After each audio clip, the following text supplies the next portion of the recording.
Good morning. Good morning sir. Good morning sir. आज हम start करेंगे पार्टनरशिप फाइनल अकाउंट। मैं आपको पहले बता दूं कि हमने इसी लेक्चर के टॉपिक नंबर 1 चल रहा है, introduction to partnership form and partnership final account.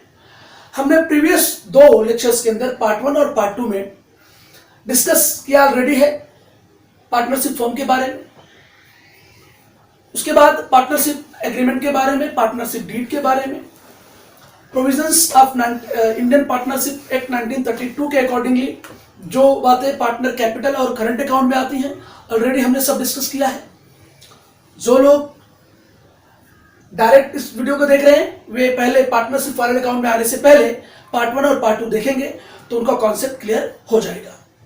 तो इसलिए हम आज डायरेक्ट आते हैं फाइनल अकाउंट पर। सबसे पहले फाइनल अकाउंट स्टार्ट करने से पहले मैं यह बताना चाहूंगा कि फाइनल अकाउंट एग्जैक्टली प्रिपेयर कैसे होता है। तो हम स्टार्ट करते हैं थोड़ा सा प्रीवियस रिवीजन से, 11 से। Double entry system of book keeping आप सब लोग जानते हैं। Double entry system of book keeping का बहुत ही सिंपल और साधारण सा नियम है।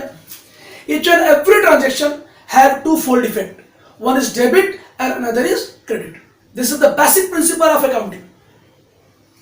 सो जैसे ही आपको याद आता है double entry system of book keeping, तो आप सबसे पहले जाते हैं जर्नल में।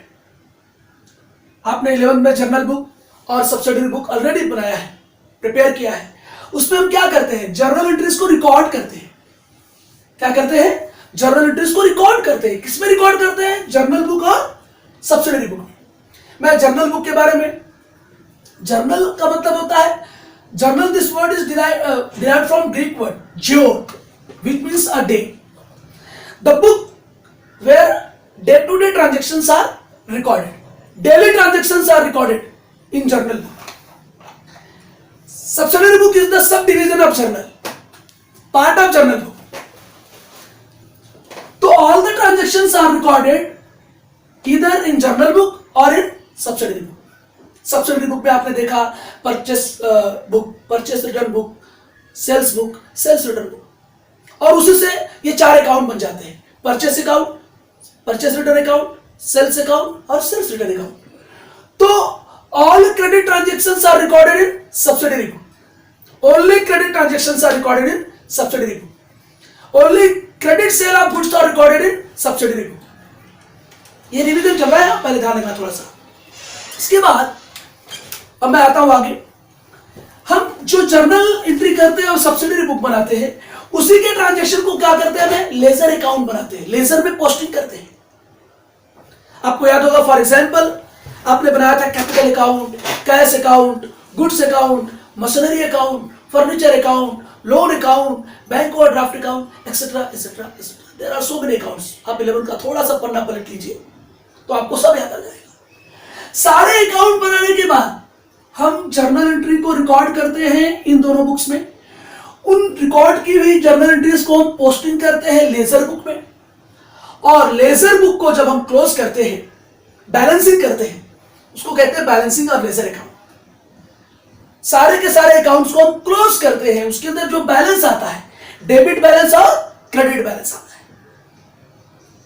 तो डेबिट बैलेंस मतलब पहले बताया हुआ है, debit balance of any account means total of debit side is greater than the total of credit side. किसी भी अकाउंट का जब डेबिट साइड का टोटल उसके क्रेडिट साइड के टोटल से ज्यादा होगा तो उसे हम कहते हैं डेबिट बैलेंस। और क्रेडिट बैलेंस किसे कहते हैं, किसी भी अकाउंट का, एनी अकाउंट का जब क्रेडिट साइड का टोटल डेबिट साइड के टोटल से ज्यादा होगा तो जो बैलेंस बचेगा उसे हम क्रेडिट बैलेंस कहेंगे। और डेबिट बैलेंस, ध्यान देना, डेबिट बैलेंस और क्रेडिट बैलेंस की बात मैं करूं तो ये डेबिट बैलेंस और क्रेडिट बैलेंस, आप खाली डेबिट बैलेंस और क्रेडिट बैलेंस याद करो। किसी भी अकाउंट के डेबिट बैलेंस को ट्रायल बैलेंस के डेबिट साइड में ट्रांसफर करते हैं और क्रेडिट बैलेंस को ट्रायल बैलेंस के क्रेडिट साइड में ट्रांसफर करते हैं और हमारा ट्रायल बैलेंस रेडी हो जाता है। डिटेल में जाएंगे तो बहुत सारी चीजें, आपने रेक्टिफिकेशन ऑफ एरर पढ़ा 11th में। आपको याद होगा कि रेक्टिफिकेशन ऑफ एरर हम क्यों पढ़ते हैं, तो उसके बारे में मैं जाऊंगा नहीं क्योंकि अभी इससे रिलेटेड नहीं है इतना।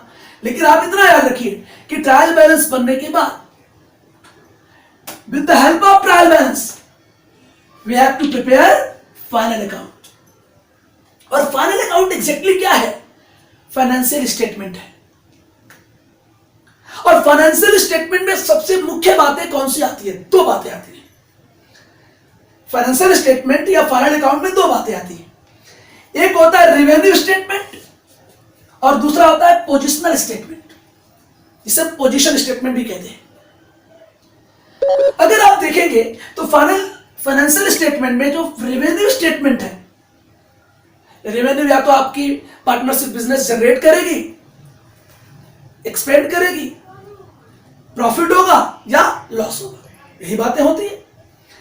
तो ये जो हम बनाते हैं रेवेन्यू स्टेटमेंट में ट्रेडिंग अकाउंट और प्रॉफिट एंड लॉस अकाउंट, तो आपको क्या याद रखना है बेटा? ट्रेडिंग अकाउंट और प्रॉफिट एंड लॉस अकाउंट ये रेवेन्यू स्टेटमेंट है।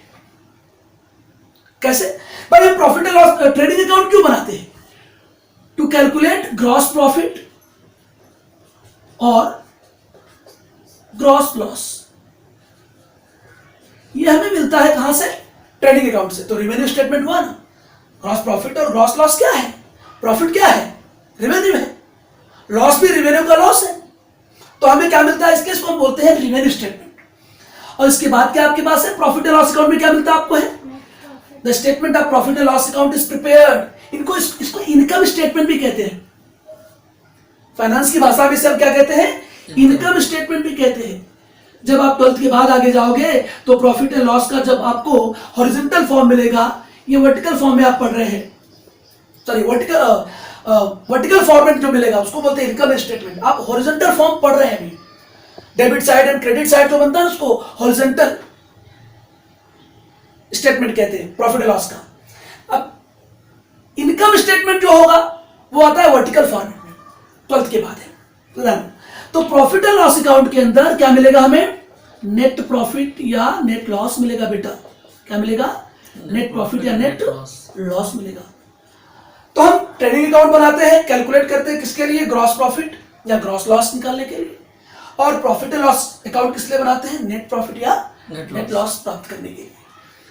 अब जो नेट प्रॉफिट और नेट लॉस होगा हम उसे कहां ट्रांसफर करते हैं? आपने देखा ऑलरेडी पार्ट 1 पार्ट 2 में, उसे या तो पार्टनर कैपिटल अकाउंट में ट्रांसफर करेंगे या तो पार्टनर्स करंट अकाउंट में, एज द केस में भी। फिक्स्ड कैपिटल मेथड है तो वो चला जाएगा कहां पर? करंट अकाउंट में ट्रांसफर हो जाएगा, बताया है ना पहले। और अगर फ्लक्चुएटिंग कैपिटल मेथड है तो केवल कैपिटल अकाउंट बनाएंगे और ये नेट प्रॉफिट या net loss partners capital account में ट्रांसफर हो जाता है।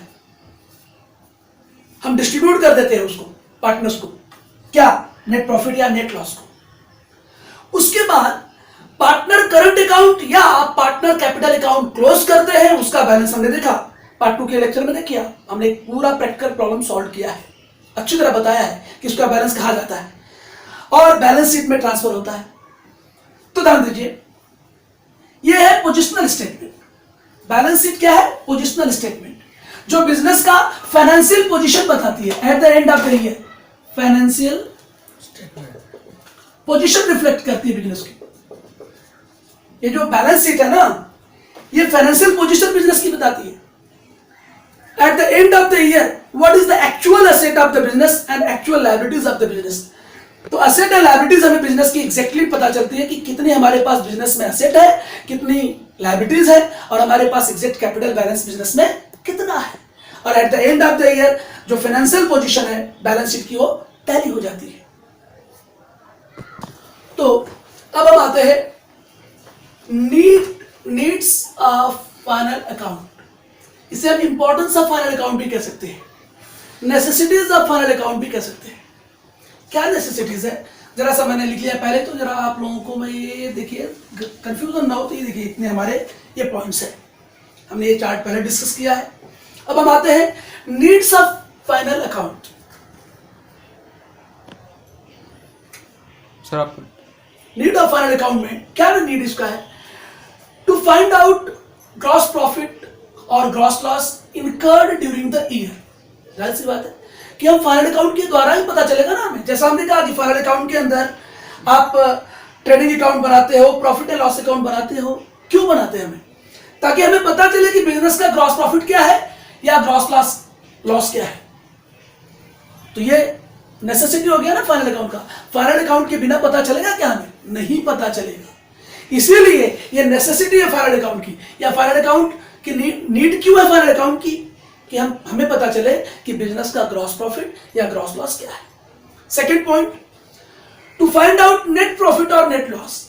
भाई ग्रॉस प्रॉफिट से नहीं होता है, जब तक हमारे दूसरे अदर इनडायरेक्ट एक्सपेंसेस जैसे selling expenses, administrative expenses, business को मैनेज करने का एक्सपेंसेस, ये सब हम निकाल देंगे तो जाके हमें टैक्सेस भी पे कर देंगे, तो उसके बाद हमें जो प्रॉफिट मिलता है ना उसको हम नेट प्रॉफिट बोलते हैं। इसके लिए हमें क्या बनाना होता है? Profit and loss account. और प्रॉफिट एंड लॉस अकाउंट भी किसका पार्ट है? फाइनल अकाउंट का पार्ट है। तो फाइनल अकाउंट की जरूरत होती है इसके लिए। Third, to know the financial position of the business. जैसा हमने डिस्कस किया, फाइनेंशियल पोजीशन कहां पे हमें पता चलेगा? बैलेंस शीट के अंदर। तो बैलेंस शीट भी किसका हिस्सा है? फाइनल अकाउंट का हिस्सा है।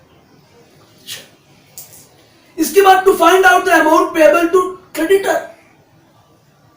Who is the creditor? Creditor is our supplier who supply goods on credit basis to us. हमें वो क्रेडिट पे गुड्स सप्लाई करता है। उसने साल भर कितना हमें गुड्स सप्लाई किया क्रेडिट पर, उधार पर, हमें उसे कितना अंत में पैसा देना बाकी है, वो हमारी लायबिलिटी है। हमें वो कैलकुलेट करने में पता चलेगा, और वो सारी कैलकुलेशन कहां होगी? बैलेंस शीट में होगी, फाइनल अकाउंट में होगी। तो कितना पैसा बिजनेस को देना है, बिजनेस देगा क्रेडिटर्स को, ये ध्यान रखना है। And amount receivable from debtor. Debtor कौन होता है? हमारा कस्टमर होता है।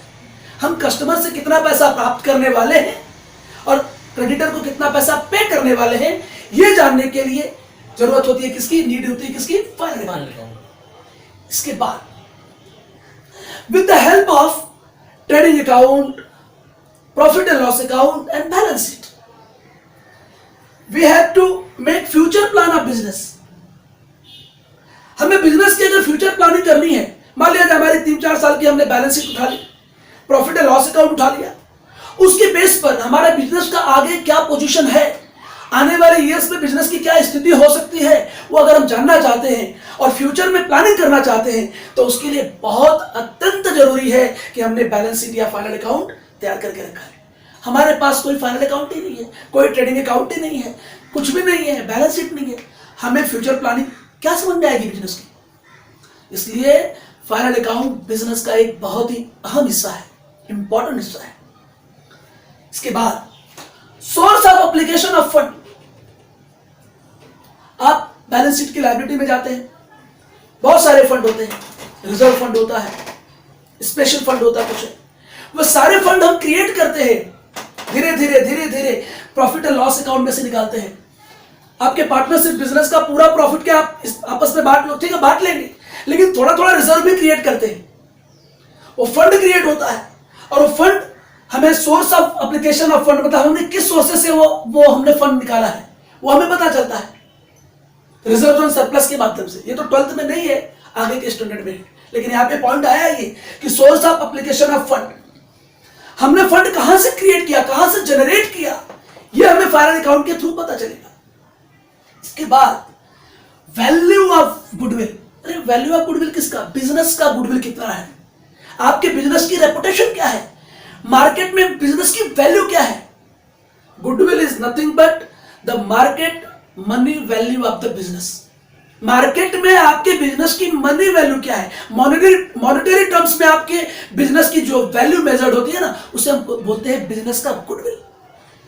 और ये बहुत इंपॉर्टेंट है, आपकी जो बैलेंस शीट है वो रिफ्लेक्ट करती है फाइनेंशियल पोजीशन, और आपकी बिजनेस की जितनी साउंड फाइनेंशियल पोजीशन होगी ना, उतना ही बिजनेस का goodwill day by day increase होता है। तो इसके लिए जरूरत किसकी है? फाइनल अकाउंट की जरूरत है। और सबसे important point, tax paid by the firm या tax payable by the partnership firm on the basis of income statement. जैसे मैंने बोला कि प्रॉफिट एंड लॉस अकाउंट क्या है? इनकम स्टेटमेंट है। इनकम स्टेटमेंट के आधार पर यह तय होता है कि बिजनेस का कैपिटल कितना है और तो और नेट प्रॉफिट कितना आया है। उसके आधार पर बिजनेस को क्या पे करना होता है? Income tax. तो income tax payable by the partnership firm is decided through income statement. So this is very important to prepare final account. In absence of final account, it is not possible to calculate income tax, the amount of income tax payable by the partnership firm. How it is possible? So, final account is very important for all these cases, and these are most important cases. Okay? Okay sir. Trading account, हम detail में trading account के बारे में discuss करेंगे. तो trading account क्या है? Part of final account में सबसे पहले आता है ट्रेडिंग अकाउंट. अब ट्रेडिंग अकाउंट क्या है, इसे क्यों बनाते हैं, क्या है, देखिए ध्यान से. Trading account is a nominal account. कौन सा अकाउंट है ये? Nominal account. अब नॉमिनल अकाउंट का रूल्स तो सब जानते हैं. Debit all expenses and losses, credit all income gains and profit. ठीक है. तो as per the rule of nominal account, all direct expenses, which expenses? Direct expenses are recorded on debit side of trading account. Debit side जितने भी direct expenses है वो trading account की कहां record होती है? Debit side. थोड़ा सा मैं इसको एक्सप्लेन कर देता हूं. एक्सपेंसेस जो है फाइनल अकाउंट में यहां पे दो टाइप के, एक डायरेक्ट एक्सपेंसेस और दूसरा होता है indirect expenses.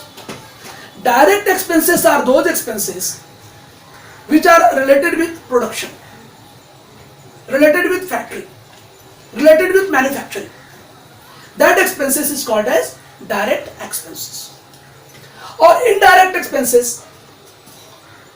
for example selling expenses, administrative expenses, all these are called as indirect expenses. All direct expenses are recorded on trading account debit side. जैसे for example है वेजेस एंड सैलरीज. वेजेस किसको paid करते हैं? Workers. और वो कहां काम करते हैं? प्रोडक्शन एक्टिविटी में काम करते हैं. इसके बाद रॉयल्टीज है, फ्रेट है, ये सारे एक्सपेंसेस कहां रिकॉर्ड होते हैं? पावर, गैस, फ्यूल, ये सारे एक्सपेंसेस, फैक्ट्री लाइटिंग, हीटिंग, ये सब एक्सपेंसेस कहां रिकॉर्ड होते हैं? ट्रेडिंग अकाउंट के डेबिट साइड में. और ये सारे एक्सपेंसेस डायरेक्ट एक्सपेंसेस है. आपने 11th स्टैंडर्ड में पूरा फॉर्मेट देखा है बेटा. 11th का ही पूरा फॉर्मेट ट्रेडिंग अकाउंट का उठा लीजिए और आप 12th में भी वही सेम है. तो ज्यादा एक्सप्लेनेशन की जरूरत नहीं है. मैं कुछ खास इंपॉर्टेंट पॉइंट को डिस्कस करूंगा. And second point, all direct incomes are recorded on credit side of trading account. ये दो बातों पे फोकस करना आपको, डायरेक्ट एक्सपेंसेस और डायरेक्ट इनकम. डायरेक्ट इनकम में जैसे सेल्स, आपने जो भी सेल किया पार्टनरशिप फॉर्म का, जो भी गुड सेल करेंगे और जो इनकम जनरेट होगी वो डायरेक्ट इनकम होगी आपकी, और वो रिकॉर्ड की जाएगी कहां पर? Credit side. तो इट्स वेरी सिंपल. और आपको रेफरेंस के लिए केवल मैं कहूंगा कि 11th कॉमर्स का आप ट्रेडिंग अकाउंट का फॉर्मेट एज इट इज ले लीजिए. कुछ सर्टेन चेंजेस है वो उसके बारे में मैं थोड़ा सा डिस्कस करूंगा. सो आगे हम आते हैं. तो पहले डिस्कस किया गया कि ट्रेडिंग अकाउंट के डेबिट साइड में क्या जाएगा और क्रेडिट साइड में क्या जाएगा. ये हम फॉर्मेट से भी थोड़ा अच्छे से डिस्कस करेंगे. मैं फॉर्मेट बनाऊंगा. अब इसके बाद why trading account is prepared. Trading account is prepared to calculate gross profit और gross loss during the year. एक साल के अंत में कितना ग्रॉस प्रॉफिट आया, कितना ग्रॉस लॉस हुआ, ये ज्ञात करने के लिए, ये कैलकुलेट करने के लिए हम क्या प्रिपेयर करते हैं? Trading account. तो trading account is prepared to calculate third point यहां पे मिलता हूं, टू कैलकुलेट ग्रॉस प्रॉफिट और ग्रॉस लॉस. तो trading account is prepared to calculate gross profit और gross loss. Fourth point, gross profit और ग्रॉस लॉस कैसे होता है. अब यहां पे बात करेंगे debit balance of trading account के बारे में. तो debit balance of trading account means what? Debit balance of trading account means total of debit side is greater than credit side. total of credit side. Oh, simple.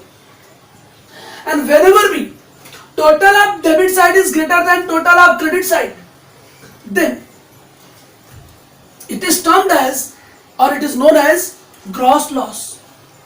Gross loss. ध्यान देना एकदम बहुत simple way में।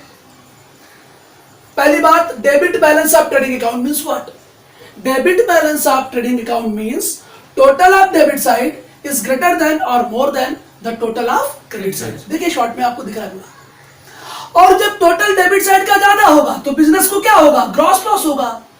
तो यहां पर एक बात निकलती है, debit balance of trading account indicates gross loss. और एग्जाम में बहुत आता है बेटा, ध्यान रखना, कई बार एग्जाम में ब्लैंक्स में आ चुका है। Debit balance of trading account indicates dash, तो ये बहुत इंपॉर्टेंट है। सिमिलरली अगर मैं बात करूं फिफ्थ पॉइंट में, credit balance of trading account, तो यहां पे क्या हो जाएगा? Total of debit side is less than the total of credit side. That means credit side का टोटल ज्यादा होगा। जब टोटल ऑफ क्रेडिट साइड ज्यादा होगा, किसका? ट्रेडिंग अकाउंट का।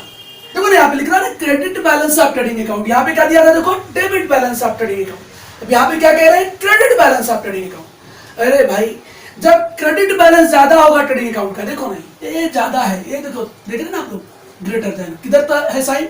इस तरफ। तो जब ट्रेडिंग अकाउंट का क्रेडिट साइड का टोटल डेबिट साइड के टोटल से ज्यादा होगा तो उसको हम बोलते हैं क्रेडिट बैलेंस। कितना सिंपल याद करना, देखिए आप लोग, आप बड़ी आसानी से याद कर लेंगे। कोई भी पूछे आपसे तो आप बता सकते हैं। डेबिट बैलेंस के बारे में देखा आपने, सेम वैसी क्रेडिट बैलेंस के बारे में, total of credit side is greater than the total of debit side, it is known as या it is called as credit balance of trading account and it indicates gross profit.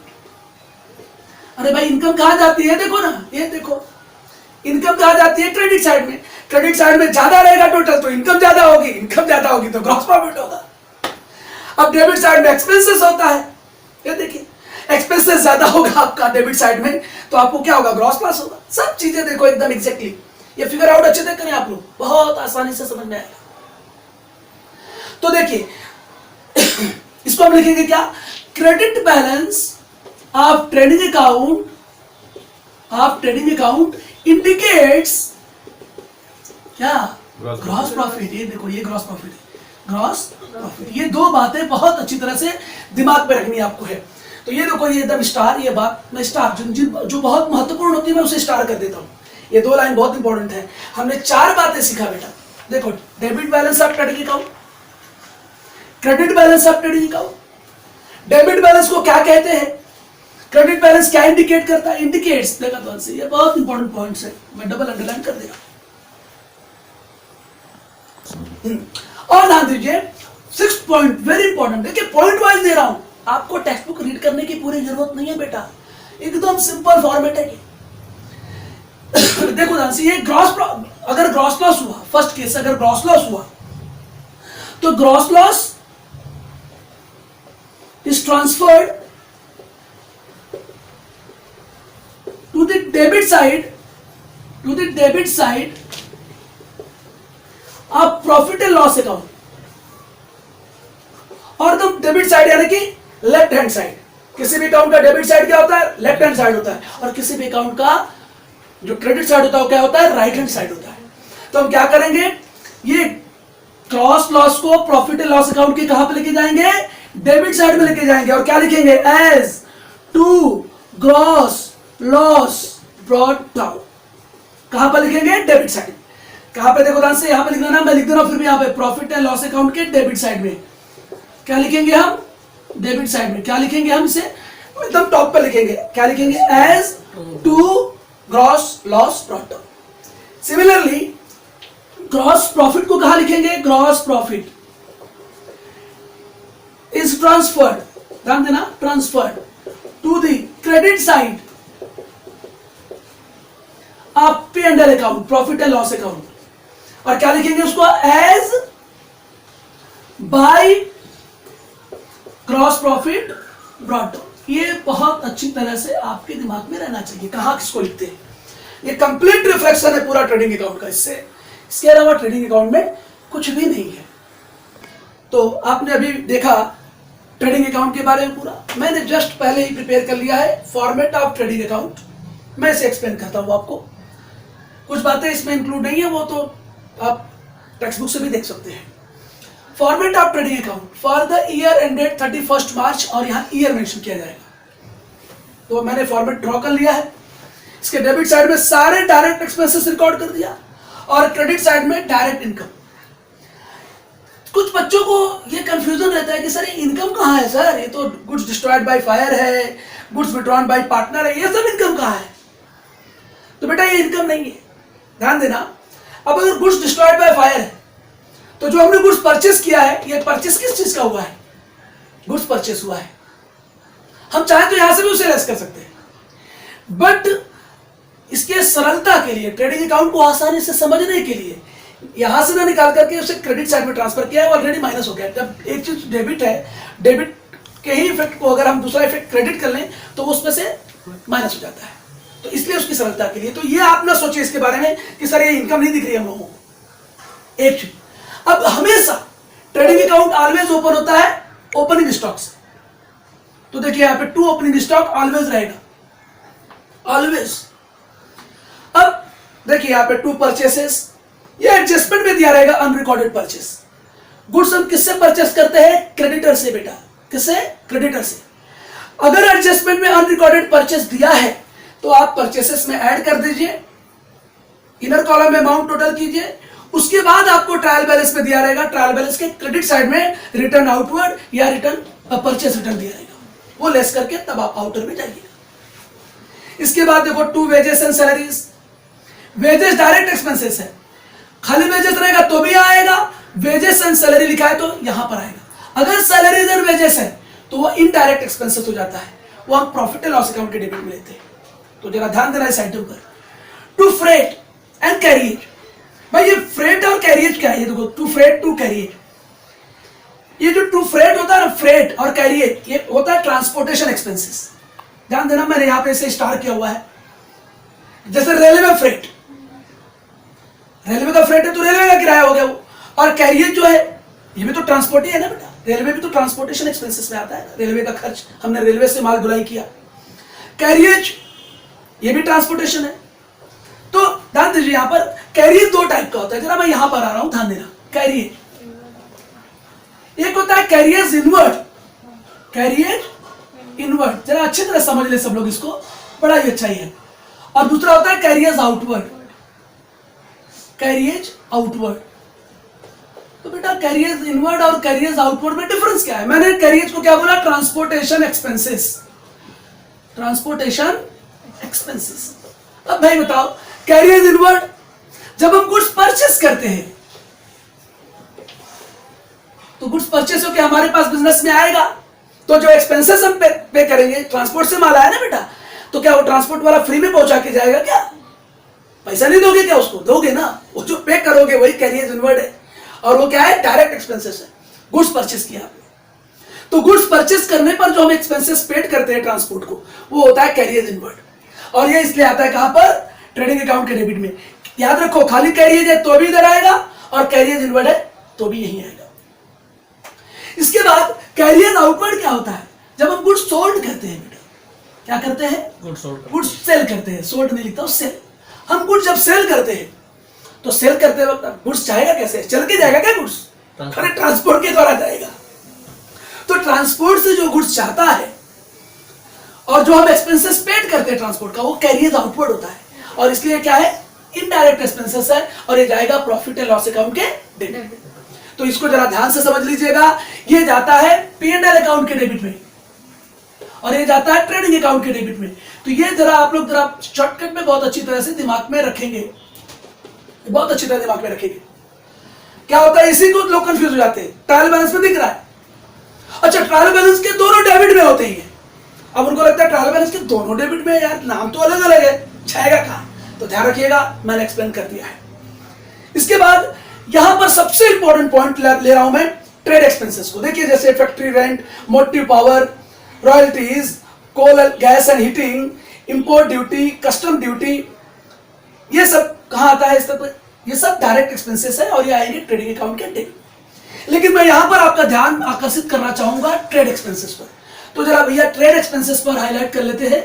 Trade expenses, वाह बहुत जबरदस्त है। ये बहुत बड़ा confusion होता है स्टूडेंट्स को कि ट्रेड एक्सपेंसेस क्यों कंफ्यूजन होता है, बताता हूं बेटा।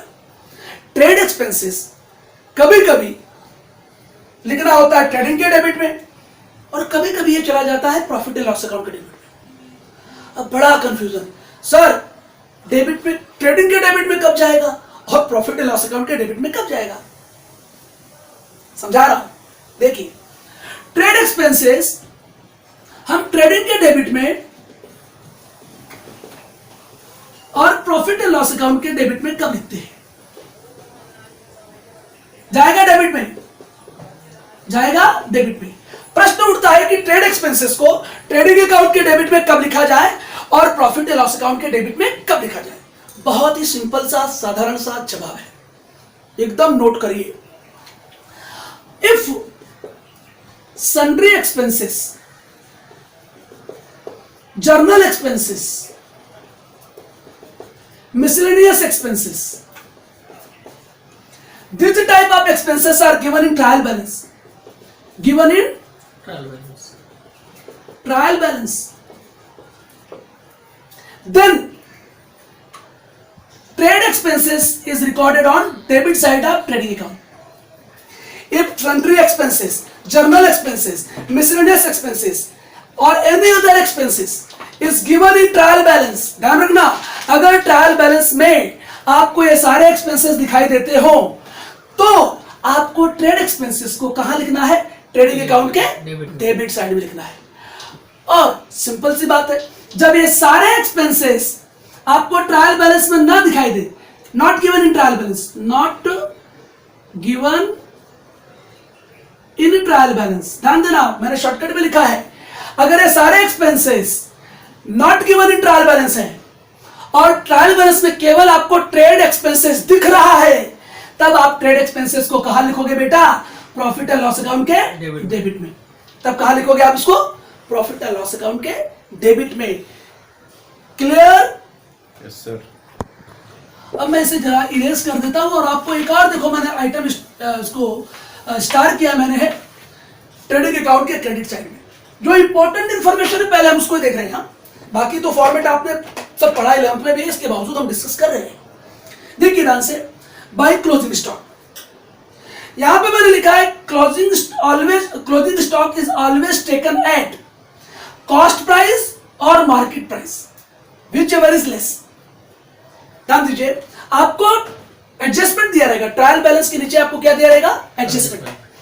एडजस्टमेंट में 99.99% पहला इंफॉर्मेशन क्या रहेगा? क्लोजिंग स्टॉक का। इफ क्लोजिंग स्टॉक, ध्यान देना, if closing stock is given at cost price और मार्केट प्राइस, और मार्केट प्राइस क्या कह रहा है? हम क्लोजिंग स्टॉक किसको कंसीडर करेंगे?